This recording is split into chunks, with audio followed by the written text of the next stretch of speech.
Hi, welcome to the Medical Center Show. I'm Joe Scott, President and CEO. This week we have an exciting show. We have Dr. Tom Prendergast, who is the Chief of Cardiothoracic Surgery. We're going to talk about open heart surgery today. Well, we'll be right back. Newport, the luxury waterfront community on the Hudson River, offers the quality of life you deserve in 10 high-rise rental towers with amenities such as the on-site Newport Path subway, light rail and ferry service, Newport Town Square, 3 playgrounds, dog run, upscale restaurants, retail giants like Sears, JCPenney, Macy's, and Target. Morton Williams Supermarket is just outside your front door. A health and fitness club, spa, skating rink, and medical facilities are also on site. NewportNJ.com. Enjoy the New York skyline from Newport Town Square. Manhattan is just one path stop away or quick ride through the Holland Tunnel. Nursery and private elementary schools all on site. 12-screen movie theater at the Newport Center Mall. Want to visit Newport? Stay at the Westin or Marriott Hotel. Go to NewportNJ.com for details. Newport has luxurious towers, great restaurants, shopping, New York skyline views, schools, playgrounds, a marina and yacht club, gym, spa, fine wine, fine living. It's incredible. It's you. NewportNJ.com. Newport, live like you want. Seeing the ER doctor at the Jersey City Medical Center has never been easier. If you're sick, you just click. Go to libertyhealth.org, and here's how it works. Click Skip the Wait. Select your time and check in now. Enter your symptoms, your personal information. Click Proceed to Confirmation, and the doctor's waiting for you. The Jersey City Medical Center. Make Hudson County's #1 hospital your first choice. Welcome back to the Medical Center Show. We're here with Dr. Tom Prendergast, who is our Chief of Cardiothoracic Surgery at the Medical Center, the only open heart surgery center in Hudson County. Tom, welcome. Thank you. Tell us a little bit about yourself. Pleasure to be here. Where did you do your training? Where did you go to medical school? I started out at Penn State, did undergraduate and medical school there, 9 years total. Did 5 years of general surgery at University of Massachusetts, followed by 3 years of heart surgery at LA County, University of Southern California. Okay. Did an extra year of pediatric heart surgery, an extra year of heart transplant and lung transplant. So you did medical school, then general surgery, then heart surgery, and then transplant. So you also do heart transplants. Yes, yes. Wow. So tell us a little bit about when people go to open heart surgery. I mean, you know, a lot of people talk about stents that they might get now if they have a heart attack. When is it appropriate for people for open heart surgery? Mm-hmm. Well, it's a very good question. It's a question that many people have on a regular basis. The average way that a person enters into the realm of having that evaluation would be once they reach a certain age, if they have one of the major 5 risk factors for coronary artery blockage, or if they have any symptoms related to that. So specifically, the 5 risk factors that we recognize for the possibility of having clogged arteries in the heart are high blood pressure, high cholesterol, family history, cigarette smoking, and diabetes. So people that have a history of one of those would tend to maybe see their doctor earlier than another person that has none of those risk factors. Right. And so they should be, so if you have one of those risk factors, the first thing to do is make sure you have a cardiologist on board, right? Well, most people go through the primary care doctor first. Okay. And then, you know, the primary care doctors are very tuned into those risk factors and the fact that many people have troubles with clogged coronary arteries or coronary artery disease. Right. So the primary care doctor would usually refer that person to a cardiologist. Okay. And when they start to have symptoms, they usually end up going to the emergency department, and the first thing that happens usually is people get stents now, right? Right. So tell us a little bit about what that process looks like. Well, getting into the symptoms very briefly, if I can, the standard classic symptoms of coronary artery blockages are chest pain, shortness of breath, pains that are referred to different areas of the body. Like some people get jaw discomfort, some people get discomfort in their shoulder, down into the jaw, into the left arm, nausea sometimes, pain between the scapula, the wing bones. So the prompt for each person is poorly understood by a lot of people. A lot of people think they have a little bit of nausea, so they ate some bad food. Right. Another thing like that. Or people get pain in their jaw, they think they have a tooth problem. Right. Pain in their arm, maybe it's a nerve in their arm. So the many signs and symptoms of the blockages on the arteries of the heart are often missed by a lot of people because they're misunderstood even by healthcare providers in Right. some instances.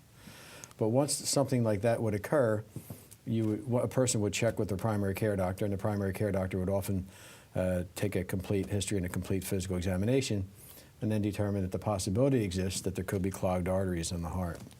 So can I ask you a question? So why do people get pains in those areas? Is it because of the blood flow to the heart? I mean, what's the connection between like jaw pain or arm pain and I guess it's less flow going through your heart, right? Right. The primary reason in all those particular symptom areas, the primary issue is clogged arteries on the heart. And when the arteries in the heart are clogged, the blood can't get through the arteries into the heart muscle. So then the heart muscle is devoid of blood. And that's what causes the symptoms. Oh. The trickier issue is why it occurs in other places like the chin and Right. the arm and all that. And that's a poorly understood overall phenomenon, but there is a way we're wired, just the way God made us, and that's things called referred pain. So for the appendix, for instance, a person could have a problem with their appendix, which is down in the right lower part of the abdomen, and have pain in their back. Right. Same thing with the heart. If a person has what we call angina pain, it can often be in the chest, sharp chest pain, crushing chest pain, but it can also be in the left arm because of the way our nerves are wired. Pain from here can be manifest with pain emanating from the heart, that is, Right. could be manifest in the arm, in the jaw, Right. be in the back, etc. Right. So, and again, I think that's one of the reasons why many people go unrecognized and why there's so many sudden deaths from heart attacks still. And of course, heart problems are the primary cause of death, or the highest percentage cause of death in the U.S. to this Now, day. people who have heart problems, they also usually have breathing problems on top of it? Frequently. A common symptom of a heart problem is breathing problems. Okay. Getting into other parts of the heart that can cause troubles, when a person has valve problems, that is frequently a more common symptom to have shortness of breath than some of the other symptoms that we had talked about with chest discomfort and arm discomfort. So if a valve is clogged, then the person might have shortness of breath. If a valve is leaking, then a person might have a shortness of breath as a primary symptom. So the valves are inside the heart. Okay. I don't know if it would help or not. Yeah, let's take a look. It's a pretty small diagram, but the way that the heart valves work are the following. It's a little bit difficult to follow this, but I'll try to explain. This is the right side of the heart, right here, the upper chamber and the lower chamber, and it's cut right here. Right. This is the upper part of the left side of the heart, and this is the lower part of the left side of the heart. Okay. So when this part of the heart pumps blood, it pumps blood into the lung artery. Okay. It's called the pulmonary artery. That's called the right ventricle and the right atrium. That tends to not be a big problem statistically compared to the left ventricle, the other side of the heart.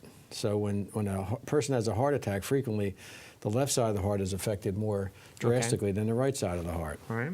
Now getting back to the valves, there's two valves in the right side of the heart and two valves in the left side of the heart. The first valve in the left side of the heart is here, Okay. and the other valve is underneath of this thing called the aorta. So when this heart's trying to pump blood, when this side of the heart, the left side of the heart's trying to pump blood, if this valve here is leaking, or if this valve here is clogged, then the blood can't get through the heart properly. Oh, I see. Okay. So the lungs lead to the heart, Right.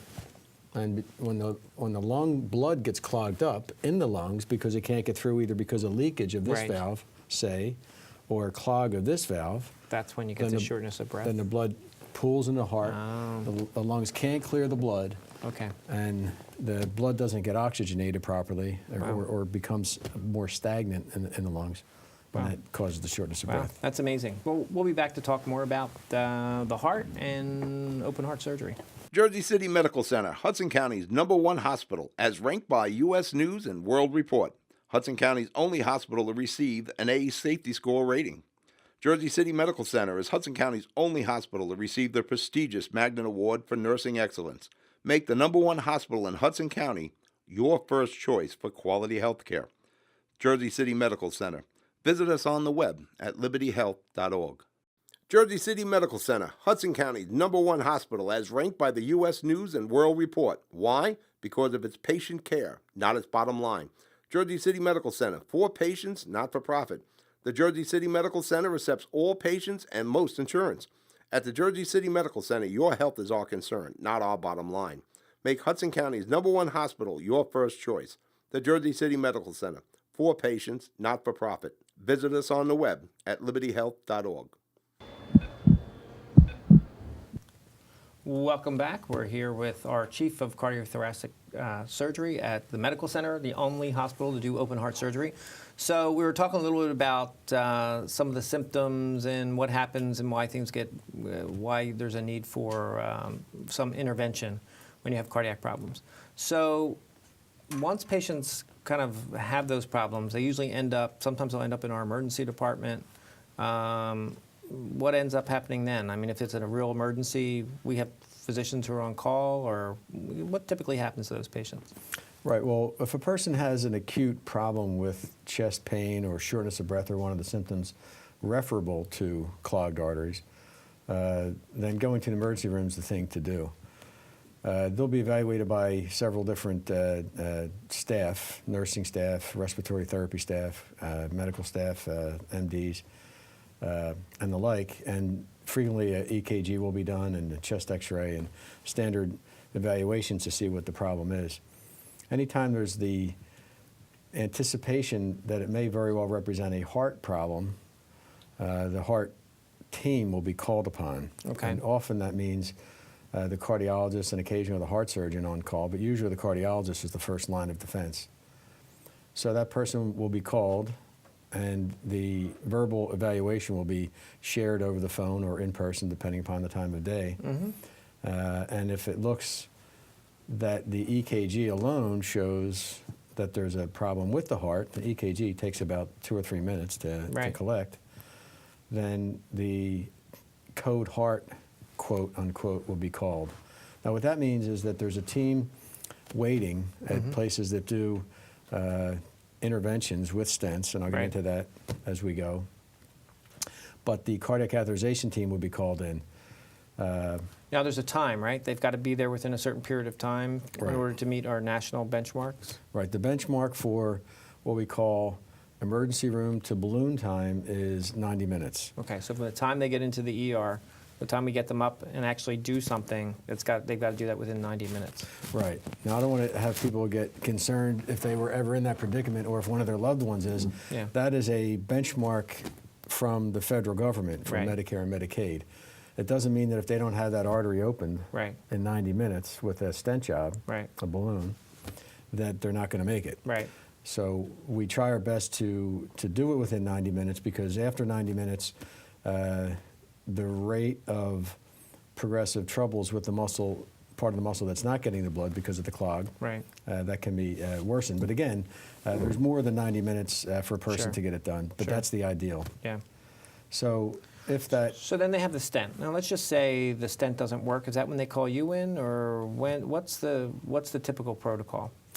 Well, when it comes to that, we first were talking about the emergency room, the acute episodes.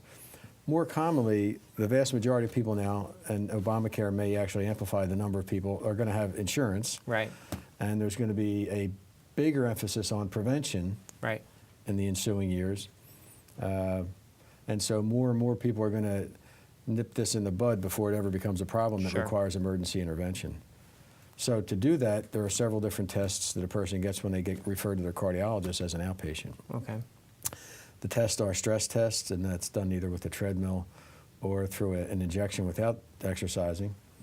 And it's a reasonably good screening test, but not perfect. There's about 10% falsely normal and about 10% falsely abnormal.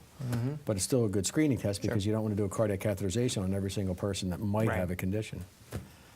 So if a person gets deemed as possibly having it, then a cardiac catheterization would be done. And it would be done usually electively. most people would come in with the anticipation of possibly needing to have a balloon angioplasty or a stent. Right. So just to clarify for people, when you say balloon angioplasty, that's when they put a catheter in their leg and they thread it up to the heart, and they just put a balloon in and it opens up the vessel again? That's Is that right. the idea behind it? That's correct. And when do you use a balloon? When do you use a stent? Or do you use them both? How does that work? Good question. The approach is usually through the groin, as you say. There's also an approach that's done through the arm. Right. Sometimes with the artery that's in the wrist. It's a newer approach that's been reborn from years ago. And the catheter threads its way, as you say, up into the area of the aorta. It's the biggest blood Right. vessel in the body, and then through the arteries to the heart. So once the wire gets into the artery of the heart, a balloon is often passed through the wire Right. or around the wire, and then from the groin, from the outside of the person, that balloon can be inflated, and that pushes the clog Oh, I see. against the wall of the artery. So if the area that's clogged up was of this size, once the balloon gets inflated, then the artery may be of this size. Wow. Of course, this is not up to Right. scale. And then getting to the question of whether it's a balloon or a stent, it's most frequently, or nearly, I'd say 95+% of the time, the balloon gets deployed and then the stent gets deployed. I see. And And they the can- stent kind of holds it open after the balloon is deflated. Yes, the stent is often made of we'll just call it metal for the sake of ease Right. of discussion.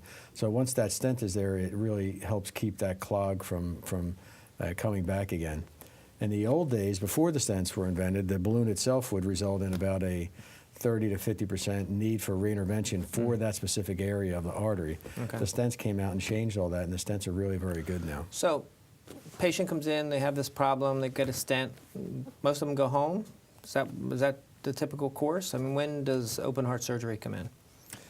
Well, it depends upon the exact history of each individual, of course, but ordinarily, I think what most practitioners strive for is to exercise stent options when they're possible, because surgery is invasive. Right. And when all stent options are exercised, then it's time to go to open heart surgery if the problem continues to get worse. And the condition of coronary artery disease is a progressive process. And what we do for that is essentially palliation. We don't talk about that very much in the press, but coronary artery blockage or atherosclerosis will continue to happen through a person's life. Okay. With all the medicines we have to help prevent the progression of that, like the statin drugs, you might have heard of Lipitor and Zocor. Sure. And now we have aspirin and other medications like Plavix, and there's so many other medical health issues that help us prevent the progression of atherosclerosis. We still haven't had anything yet that melts the clot. That'll be out in about 10, 15 years. There's a couple groups working on that So internationally. you'll be able to take a pill and the clot will go away? We don't have to do any of this intervention stuff? Wow. Not for everybody, but Right. it's going to have some Right. success. Right. It's early on, but there's some early promise, and it looks real now. Wow. So I tell this to my friends, my family, when I get calls from them about their condition. I say it to the people I look after, exercise stent options until they're no longer an option. Right. And if the condition continues to progress, the stents themselves can clog off sometimes. They can get clogged arteries beyond the stents. So at some point after So the there's a stents, couple of situations where the stents won't work, and then we start talking about open heart surgery. then we start at that talking about point. open heart Okay. surgery. We'll be right back to talk a little bit about open heart surgery. It takes more than a state-of-the-art medical facility to make a great hospital. It takes a team of dedicated medical professionals. That's the Jersey City Medical Center, Hudson County's #1 hospital. Medical teams consisting of New Jersey's top doctors, Magnet Award-winning nurses, and accomplished hospital associates, all committed to your good health. That's what you have at the Jersey City Medical Center. Make Hudson County's #1 hospital your first choice. The Jersey City Medical Center. On the web at libertyhealth.org. Panapinto Properties, Jersey City. Shaping the workplace with state-of-the-art office space and an address your company desires. Building residences that define your home environment. Adjacent to all modes of transportation. On-site parking available. The right address, the right lease. 201-521-9000 or visit on the web at panapintoproperties.com. Panapinto Properties, building Jersey City for everyone. Welcome back. We're here at the Medical Center show talking to Dr. Prendergast, who is our Chief of Cardiothoracic Surgery. So we talked about the stents, and now you come in and you're the open heart surgeon. First of all, we skipped over a little bit at the beginning, all the training that you've had. Extensive amount of training at some really great places. So people really don't need to leave Hudson County for their health care, right? I mean, we've got really all the tertiary services right here at the Medical Center. Right. There really wouldn't be any reason to have to leave, Right. except for extraordinary types of services. Right, right. Now you do a little bit of transplant. You were the head of the transplant surgery program previously. So we don't do transplants at the Medical Center, but we are looking to certainly affiliate with other transplant centers. Tell us a little bit about transplant and what that usually entails for people.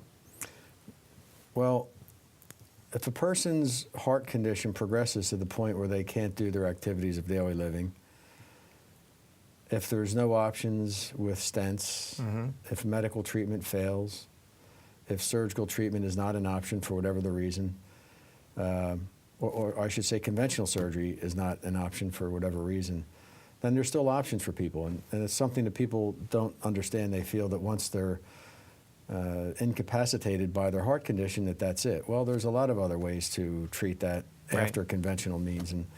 And the two basic categories are use of the artificial heart as an implantable device that goes into the heart itself and comes out through separate areas, and heart transplantation. Okay. The Jersey Medical Center is really developing the congestive heart failure services, and Right. we feel that we're going to be able to provide those services for people. Right. And should it require something like an artificial heart or a transplant, then we can certainly refer the person to So one of the you've other. certainly got the connections to Right. to really get them into the appropriate program. But we also do quite a bit of open heart surgery at our own hospital now. And between you and Dr. Kraus, we actually have quite a volume of open heart surgery patients. We talked a little bit about those patients who, eventually the stents don't work anymore and it's time for open heart surgery. So how many patients do we see typically at the medical center, and what do our outcomes look like? Well, the number of open hearts that'll be done this year will probably be in the 250 plus Okay. ballpark, maybe as many as 300. We're not Right. entirely sure yet. So the leadership has changed substantially Right. in heart surgery, and there's many more cardiologists that are now privileging and getting privileges at the medical center. So we really feel that our services for cardiovascular services are amplifying Right. and on the fly. Right. So we feel that we offer anything that a person would need, with the exception of really extraordinary services. Right. They can get it right here in Hudson County. Okay. The overall outcomes of the program are very aligned with amongst the best in the state. Okay. With regards to mortality, meaning a person not surviving. Sure. The overall complication rate is perfectly consistent with some of the best outcomes in the state as well. So typically when a patient comes in for surgery like that, they come in maybe the day before, if it's not an emergency, and you then take them to the operating room. How long's the surgery, and what's their usual course of treatment? Right. How long will they stay in the hospital, that kind of thing? And the process starts with a person coming in frequently the morning of surgery. Okay. They would have one or two intravenous lines placed, needles in the arm. And from that point on, everything else would be done with them asleep for the most part. Okay. The surgery for doing bypass surgery or valve surgery is about 2 to 4 hours in Okay. duration. We always like to keep the family informed as we start. Sure. As we're finishing, we like to call again outside the operating room to let them know we're finishing. And